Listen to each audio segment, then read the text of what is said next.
Tēnā koutou katoa, no mai, haere mai. Thanks so much, James.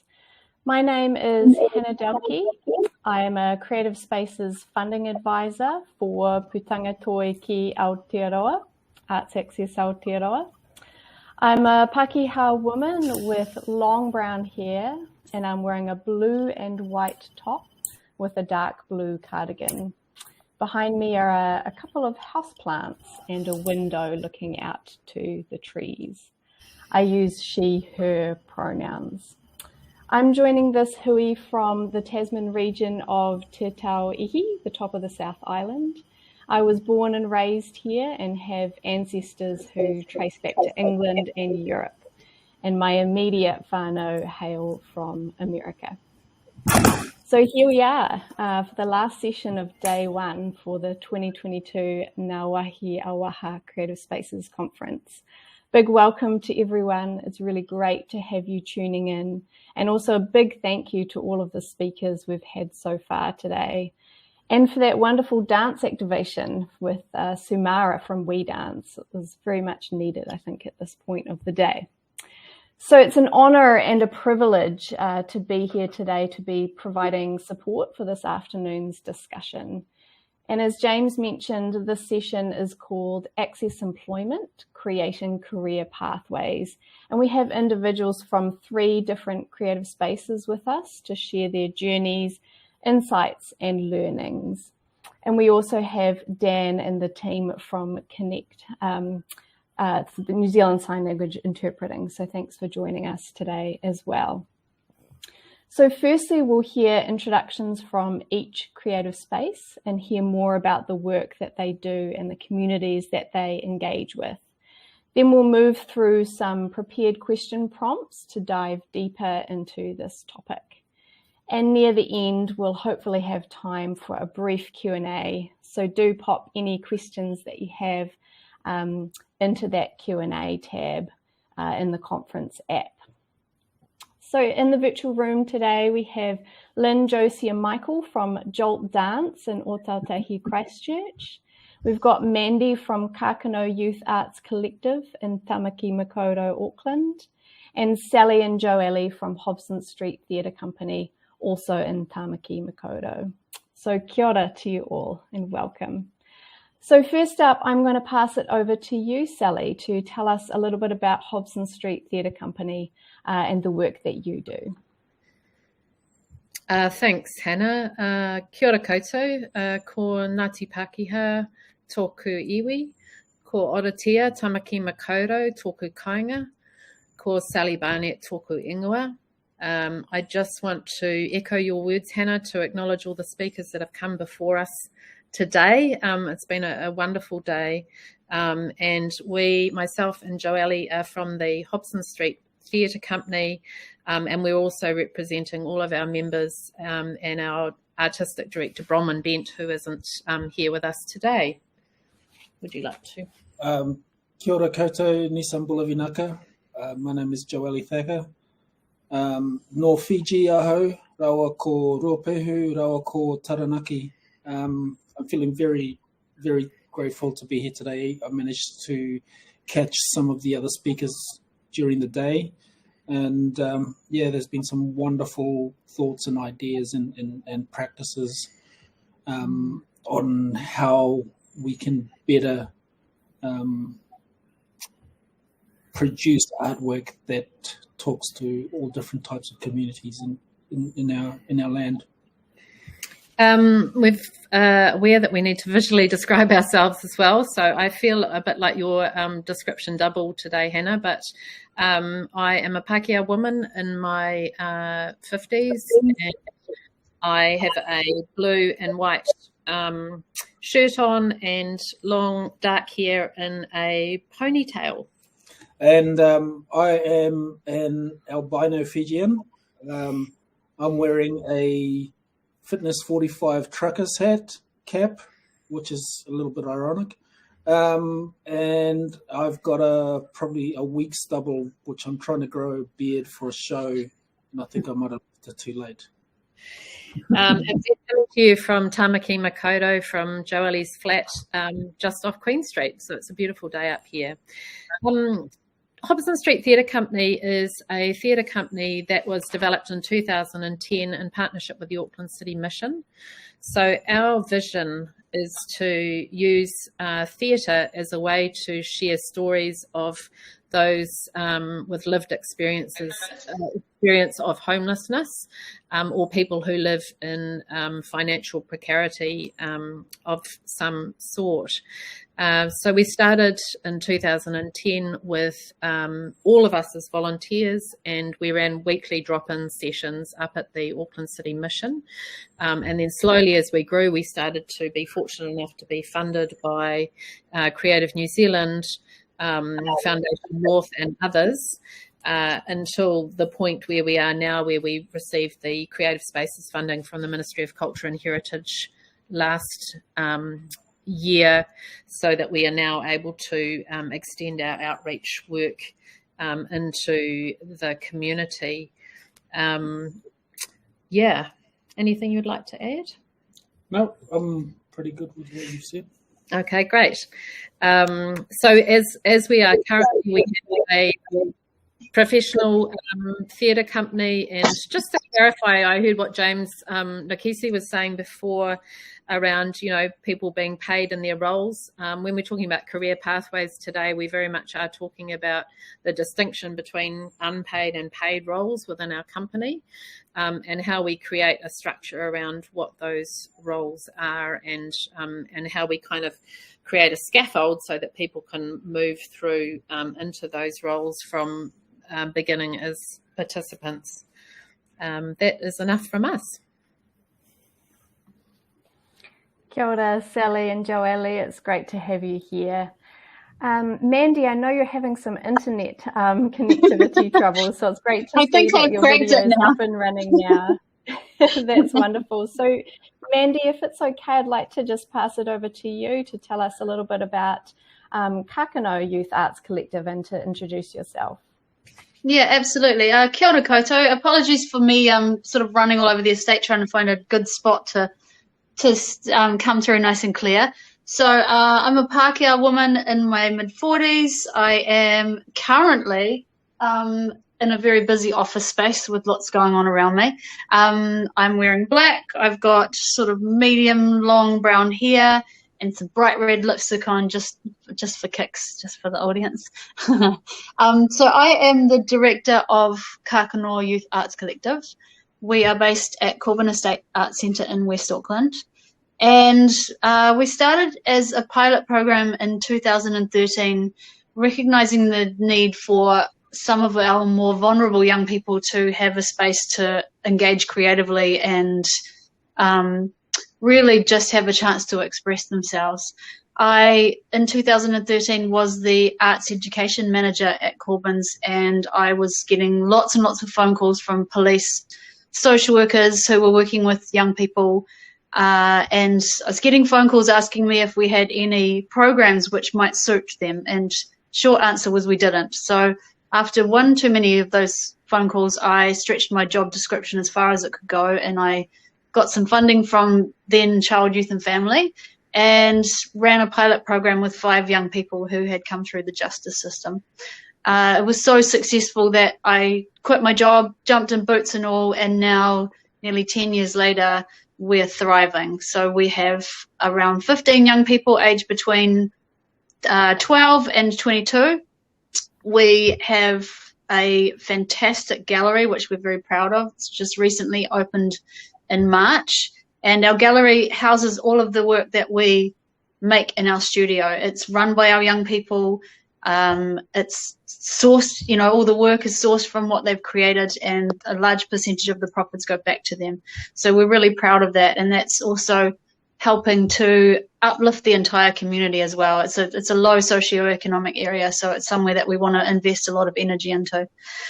So a lot of our young people have been with us for a number of years, some as long as 6 years, and we're just really proud of the fact that we've created, a home and a place for them where they really feel like they belong and can express themselves, and we can help just walk alongside them through some of the trials and obstacles that they might face. Kia ora, And it's about Mandy. us. Kia ora. Thank you. That's really incredible to hear about that journey. Thank you for sharing. So now I'll pass it on to you, Michael, to tell us a little bit about Jolt in Christchurch and to introduce yourself and your team. Thank you. Tēnā koutou katoa. I'm Michael, as Hannah's mentioned, and beside me is Josie. Hey. And our amazing artistic director, Lynn Cotton, who's been with us for years. So just a quick overview of what Jolt does. About me, I'm in my late 30s, nearly in 40s. I'm wearing a Jolt t-shirt, a Jolt jersey, as you can see, and I'm wearing black tracksuit pants. Overview of Jolt, we offer a diverse range of people who have intellectual needs in Aotearoa, Christchurch. We offer people to become dancers or a dance teacher. We have an extensive performance program, and we also offer community engagement. For example, like taking workshops and community classes. Our vision is to give people with disabilities an opportunity to explore and connect with others, and basically, quite, to have their own voices. Do you want to introduce yourself, Josie? Hey, my name is Josie Noble. I'm wearing glasses with a blue Jolt sweatshirt and jeans and brown hair and a hairband. I'm 32 years old, born with Down syndrome. And I've been in Jolt for 11 years, which is pretty good coming from it. And I like being part of Jolt because there's a Jolt family as well. Oh, nice, Josie. Kia ora koutou, ko Lynn Cotton, toko ingoa. We're down here in Aotearoa, Christchurch, so I'm the director of Jolt, Inclusive Dance Company. It's really wonderful to be here. I'm sort of here just to support Josie and Michael, who will be talking today. Just a couple of things to add to what Michael said. We've got about 160 dancers down here.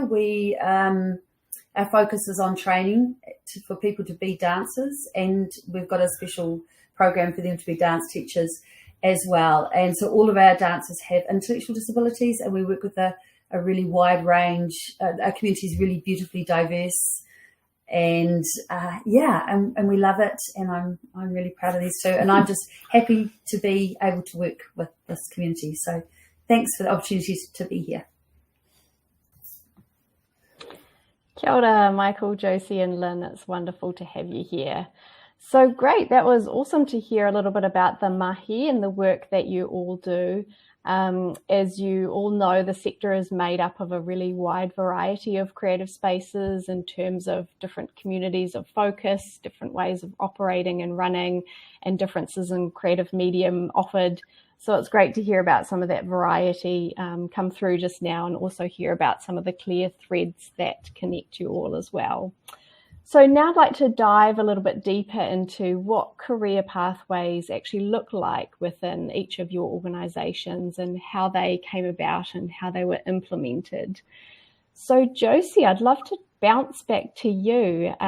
So the question is, what are some of the career pathways within Jolt? In Jolt, we created the MOVE program as a career pathway. And it teaches Jolt dancers to be leaders, and you have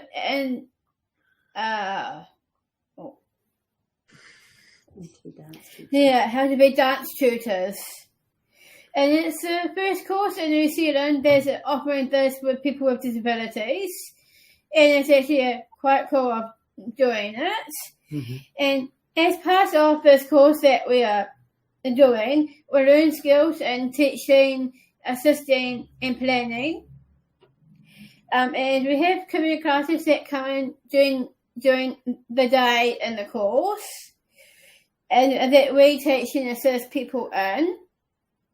And we also teach in workshops in the community, at schools and at rest homes.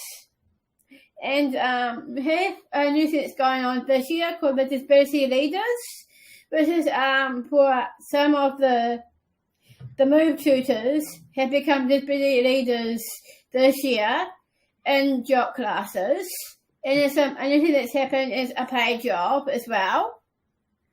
And some of the Move tutors, like Michael, have their own dance class and are dance teachers in that. So, and others assist, and it's also a paid job as well. And some of and also teaching community workshops and residencies from the Move tutors that we have as well. So, yeah. Did you want to talk about your Arts Integrated? So, as part of my work, I also do work with Arts Integration, which is a group with people like myself who have disabilities, and I teach them twice a week. And I've been in it for 12 years, and I absolutely love it because as a role model, I get to pass on my years of experience to them and see their smiling faces. Just makes me so proud. Yeah, so the MOVE program is our main career pathway that we've created, and it's grown slowly and has infiltrated all parts of Jolt now and starting to infiltrate outside too. Yeah. Mandy, I was wondering if we could bounce to you next to tell us a little bit about the career pathways within Kakano.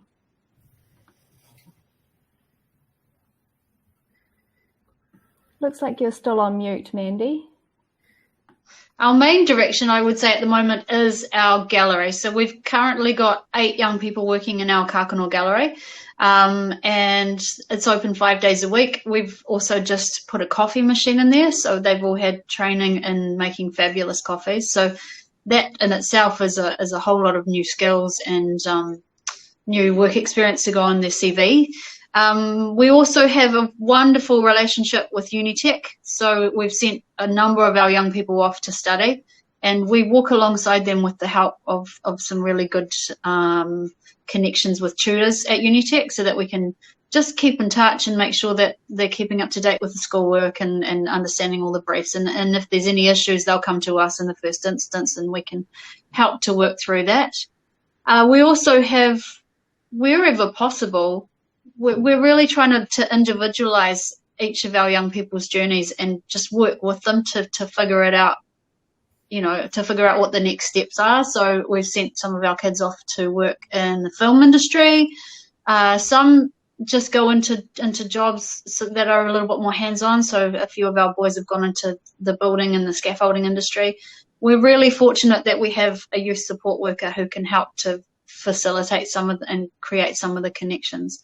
So we've got some key avenues, but we're also just always looking for any opportunities that come our way that might suit, individual situations. Great, thank you. Joelle or Sally, would you like to chime in? Yeah, sure. I'll take first dig at this one. The career pathway that we've created was from participants. We've tried to make available the assistant facilitator role to begin with for our participants, and from there, people become cast members. Actually, it's the other way around: cast member through to assistant facilitator. And in my case, I've been lucky enough, because of this funding that we've been given last year, to be able to get a job with my mate here, working alongside her as the outreach coordinator for HSTC at the HSTC outreach program. So yeah, I mean, everybody's different, and I think it's important to note that everybody's different, and so each person, you need to take each person on their own merits as to what their needs are and the best way that they can learn and grow in that situation.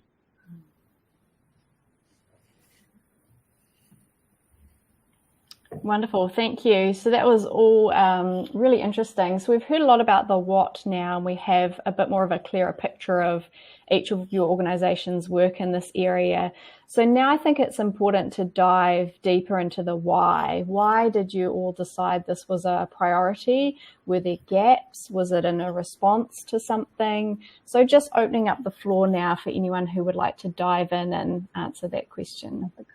Yeah, well, I'll go first, actually. Ours came about accidentally. I started Kākano as a pilot, as I mentioned, but it just gathered momentum and became really important and too important to stop. And what was happening was that we ended up with a backlog of rangatahi who really didn't have anywhere else to go or be, and were starting to get a little bit too big to be with us all the time. So it really just came as a need to start figuring out how we could help them to have the same support they had with us, but in other parts of their lives moving forwards. I'll jump in. It's important to have a dance teacher with a disability because we're our role models. And we are capable of being leaders. We see the world differently because I can understand about people with Down syndrome and in the personal family connections as well. And it's about inner strength because we show the world that people with disabilities are really capable of doing things that they dream of and want to do when they grow up, if they want to be as well. Can I just add to that we were a few years into our Jolt journey, and I always knew that we had to somehow make a pathway for the dancers to have leadership roles, and I had no idea what that would look like, but we knew that we had to do it. But it took us quite a few years to understand how that might look. So it wasn't until 12 years in that we started off the MOVE program. But I knew that the need was there for such a long time. And when we started, we didn't really know what we were doing, but we just knew that we needed to start, that if we were going to be truly inclusive, and if, Michael, you were going to have your voice and Josie was going to have her voice, that we had to put training in place to make that happen. So, yeah, it's about empowerment. It's about, because you teach completely differently, don't you, Josie, to me? Yes. Or to Michael? Yeah. Yeah. I guess from Hobson Street Theatre Company perspective, we've got my dog's here, so occasionally he's making a bit of noise or wriggling around. When we started, we were all volunteers. So as soon as we could get some funding and resource and support, then the plan was always that we would bring everyone along together as a collective. We value everyone's voices in the co-creation process. And so for us, it was around saying, how do we then remunerate people in a way that is as reflective of the work that everyone is putting in to each of the shows that we create. So we all started as volunteers, and then as we were able to get funding, we asked for funding, and we have been lucky to receive funding so that we're able to pay everyone on our team. So if we're doing a production, we would pay everyone who is part of that production to, as I say, recognise their work in the same way that we would pay anyone in the theatre community when we have the resource to do so. I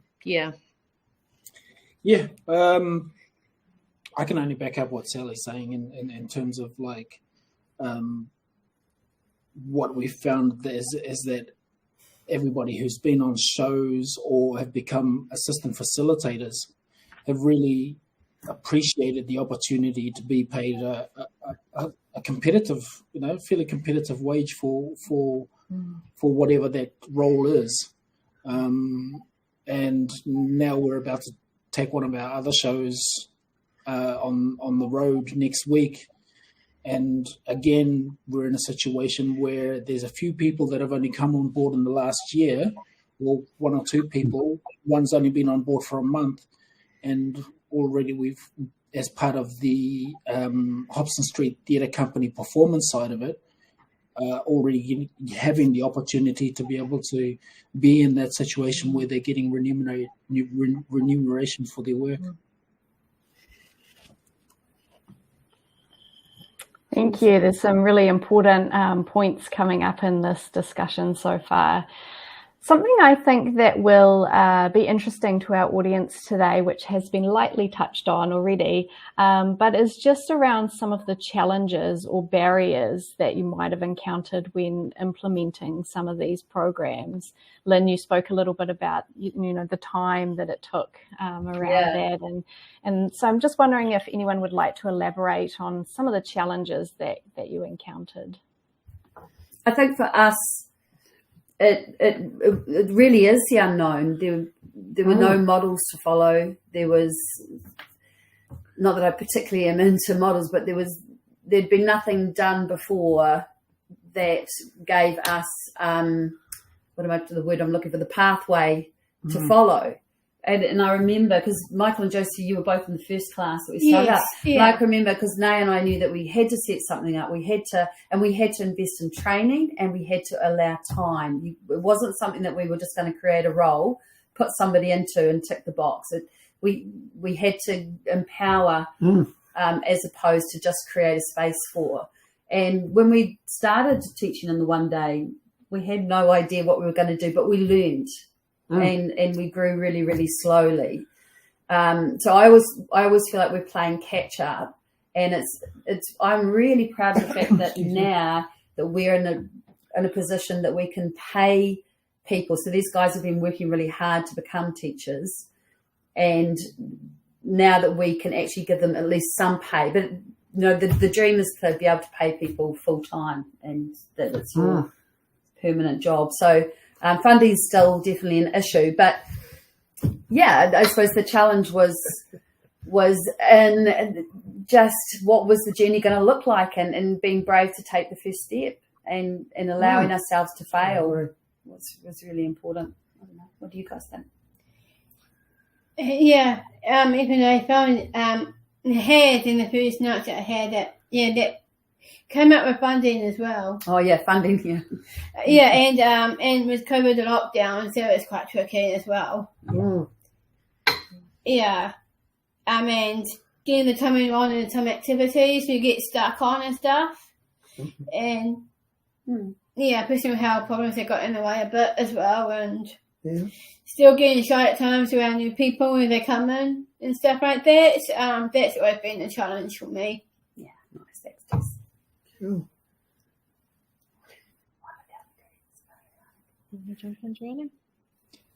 Yeah, okay. The biggest challenges, I guess, for me has been that I'm having to wear 3 different hats. One is outreach coordinator, another one is HSTC participant, and the other one is an assistant facilitator. And for somebody who's not used to minding their P's and Q's, it's been quite challenging to work that out, how I act accordingly in with either any of those different hats on.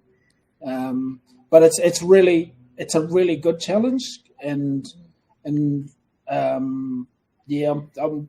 just really stoked that to be in it, and just to hear Josie and Michael and Lynn and have those same stories about just adjusting to what's in front of us. Yeah.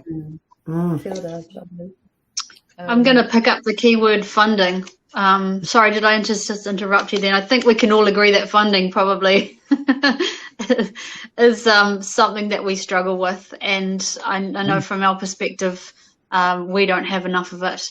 And when we are trying to link a young person with the next steps in their life and connect them with potential employers or more study, there's a whole lot of wraparound work that needs to happen there.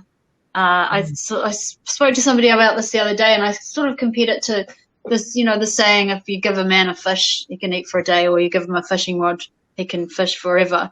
But if you don't teach someone how to use that fishing rod, and if you're not there on hand to, receive a phone call when the fishing rod breaks, then it really doesn't, the fishing rod ain't going to hold up. So we are professional fishing rod fixers.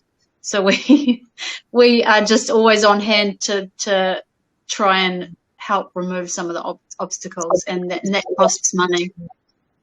That's our biggest hurdle, really. I think I just want to add in there that one of the things we've found as an organisation is bringing people from all different backgrounds into an organisation where you're then having to try and all work within things like the same technical systems, communication systems. Where do you save your folders? How do you email? What are the, all of that really kind of structural stuff around an organisation that if, Joelle's come from a hospitality background, not used to working in the admin space. We also have a lot of facilitators, directors, artists, all sorts of people, but trying to just get everyone to communicate communication between all the different parties at the right level for that person. Some people that's via text, some people that's you need to rock up and have a cup of coffee with them, some people, and so all of that is possible, but it takes much more time and speaking to your point there, Mandy, it is that time availability. One of the things that I've found this year is my capacity to have that time to support properly while still trying to manage all the other things that you manage within an organisation. So that's been a real challenge. And the other thing is when, we all have different life lived experiences, and sometimes for people who come from the community that we're working with in the homelessness space, they have multiple challenges through health, mental well-being, financial, everything piles on top of each other. So when you're trying to support someone who has multiple challenges into a paid position where actually the participants in that workshop need to kind of be supported and come first because they're also vulnerable, managing that balance between the different people's needs, our facilitators, the participants in our workshop, and that can be quite challenging, moving people from that, hey, turn up when you're feeling well enough, to the next space of we kind of need you to commit and be here every week, and that can be a tricky space to navigate and push people too quickly through those changes. If that's the choice, the direction they want to take, then things can go quite wrong, both within the workshops for your participants, but also for that person, it can actually set them back rather than pushing them forwards. So those are some of the things that we've kind of been working through and talking around, and as you say as well, Lynn, there isn't doesn't seem to be much of a manual or a guide for us. So we we do our best to do no harm first of all, but otherwise you kind of it's a bit trial and error. Coming back to funding, Mandy, it's also trying to navigate with funders that this sort of work that we all do takes a lot more time, and there will be backward steps and forward steps. It's not a matter of just getting on a conveyor belt and popping out the other end with the results that we all like to see, right? I think the beauty in trial and error, though, is that what you end up is a program that is bespoke for your community and speaks to the community, because you were going to talk about individual support, Jose? Yes, to put in the right supports for the individual. So, when one of the trainees gets stuck, one of the other trainees comes in and helps, because we work as a team, because we have a group of trainees. And you're going to talk about ongoing, just making sure it keeps going, Basically, what I'm saying is basically have ongoing training to make sure it really, really works. It's basically just ongoing. Can't stress that enough. I see it as ongoing professional development for our guys, so for the teaching, that we continue to upskill. Yeah. And it's not a case of that you do the course for a set amount of time and then you go. You stay in it for a long time and build your skills, and we just keep adding more tutors as we go. Yeah. Thank you all so much for your honesty and sharing some of those challenges and opportunities. And I really, at this point, just wanted to acknowledge, the time and energy, commitment, support and passion that you've all given to your organisations and your communities, especially over the last 2 years of the pandemic. It's a lot. So if you're there in the audience, please do remember to pop some questions in the Q&A tab, and we'll hopefully have some time to get to those.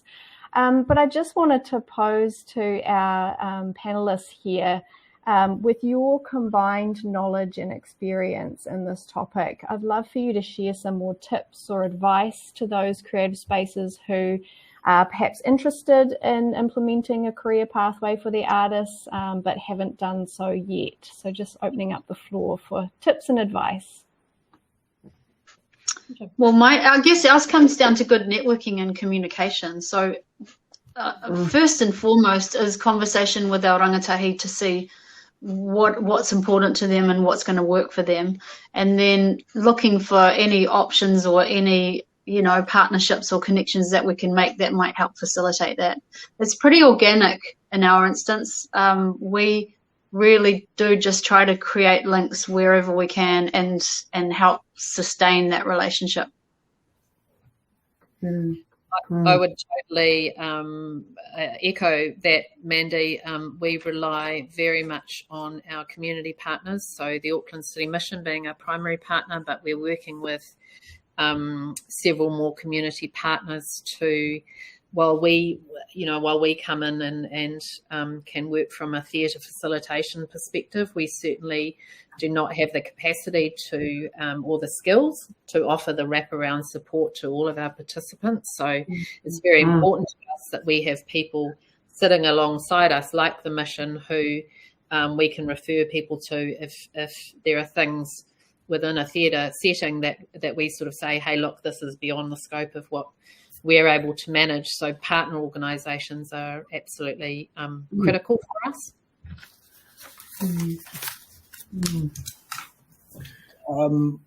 While we're with us, one of the things I've noticed is that because we're kind of like sailing uncharted waters in terms of what we're doing as an organisation, is that it's really important from what I can see is that to have a real clear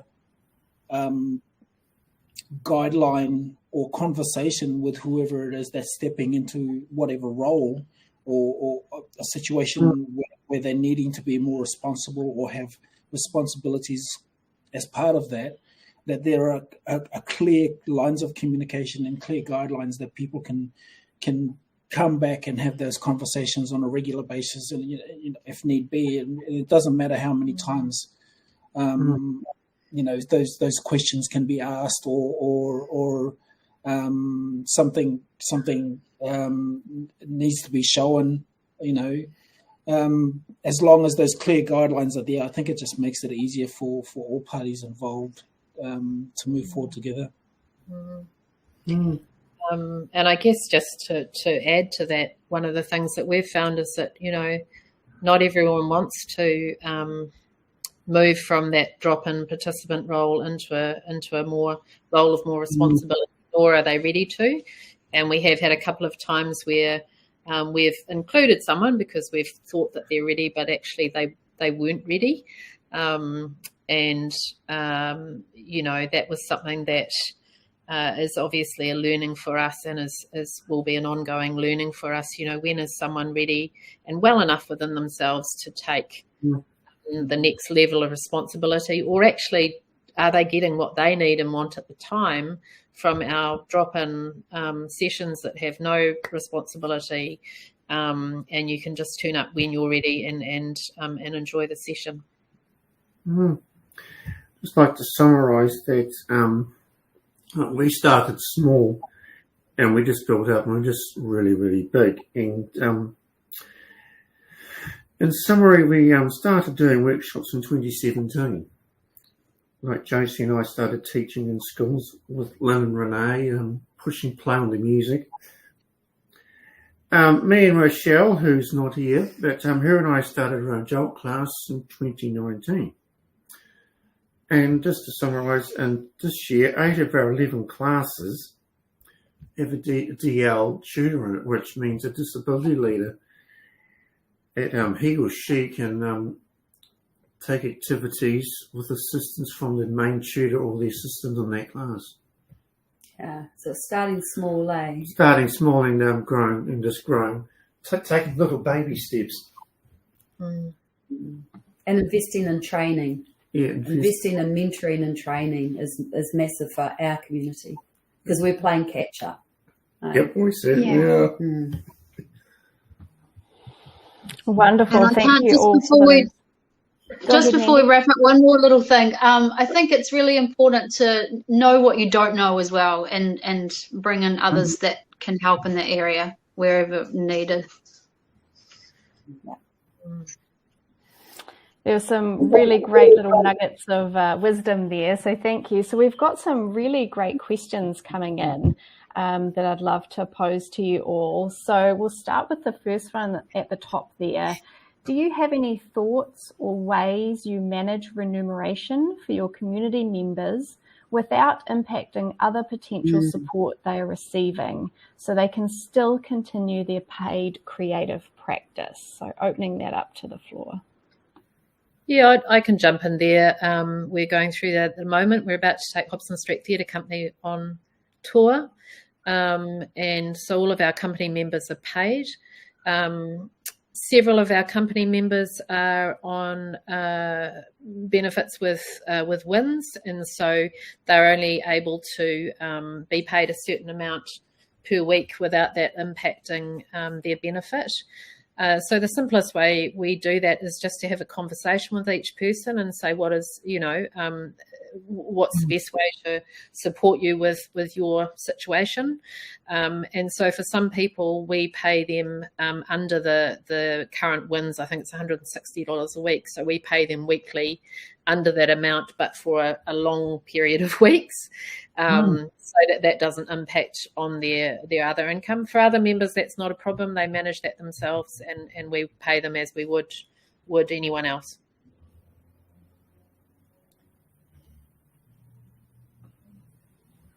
Great, thank you. Let's move on to the next question, and perhaps Josie, Michael and Lynn, you could take a stab at this one.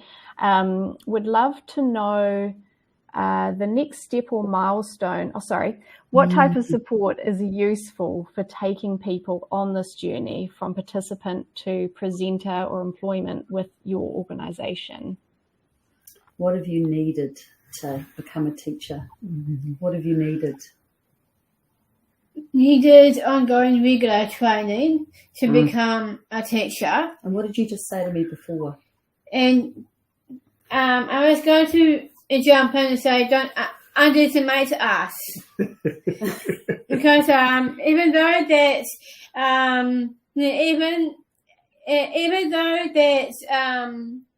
trying to have a voice in it, and it's becoming important for people with disabilities to have a voice in these things. I think aspiration is really important. Individualised support is really important. In this community, I always say we don't know what is possible, and when we first did the workshops in the schools, Renee and I had one rule, and that was that we were not allowed to speak. So from the minute that the mainstream students came into the room, you guys taught, and that's what Michael said before. That's why he said that we just play the music, and that was our rule. So I think it's about dreaming big, like you were saying before. It's about being able to just create the space, and then you create the space, and then you go, okay, what isn't working and why isn't it working? And then you put in the training, the individual support for each person, whatever it is that you need. And that's why over the years with our MOVE program to get to where we've got to, is that every year something changed, something new evolved.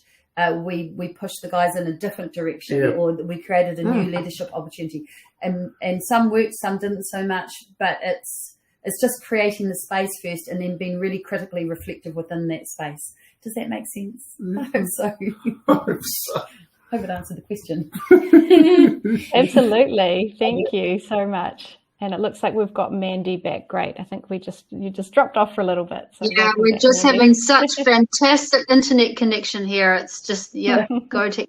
It's okay. We all have that every now and then, don't we? Great.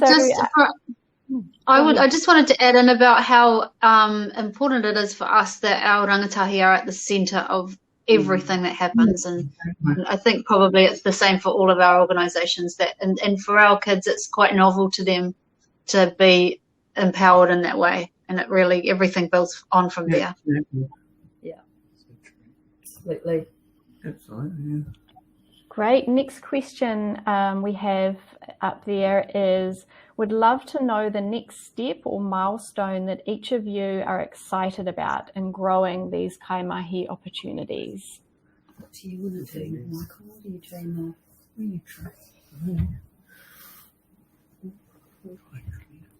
What would you like to do? What would you like to do?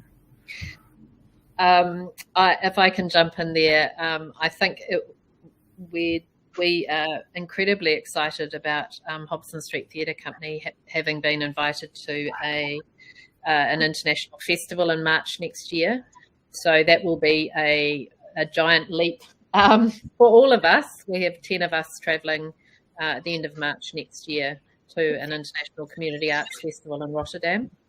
And that's something that, since we began, we've kind of talked about, where do we want to go? And I remember Wilf Holt, the senior social worker at the Auckland City Mission, in the early days saying we want to go to Edinburgh, the big arts festival in Scotland. And we all sort of went, oh, yes. But, finally we are heading overseas. Not that that's the be-all and end-all, but I know for many of our members it'll be the first time they have an opportunity to leave Aotearoa. And also we get to go and connect with a similar organisation in Rotterdam to create work with them in a collaborative way. So we're super excited about that. Yes. What she said. I'll jump in next if I may. So our gallery opened in Henderson in March, as I mentioned before, and we're pretty excited about the fact, well, I am especially, about the fact that we aren't just working with our rangatahi, we're really trying to create a bit more of a ripple effect for the wider community, and starting to try and bring back locally made, one-off bespoke businesses into a fairly unhealthy community. So we're hoping that what we're doing moves on and we get to know our rough sleeping whānau a little bit more from our base right in the middle of it all, and just start to spread out and create as much change as we can. I think these guys are still thinking about their individual dreams, but for me, from when I set up Move to now, my dreams have just got bigger and bigger. I've got two dreams. My first dream is that I have a full-time paid teaching team, and we just are going out every day into schools and rest homes and teaching.